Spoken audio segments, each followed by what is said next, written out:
tweet by Mr. Bachchan in 2012 saying his services are no longer required by the IFA Awards. And since then, the concept of the brand ambassador had been aborted. But now, after 3 years, the Bachchans are back as friends of the IFAs.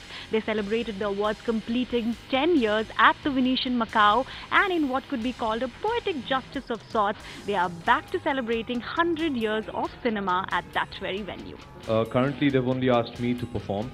Unless I manage to drag some of the family onto stage, then maybe they'll get them as well. I'll gladly take you on stage if you wish.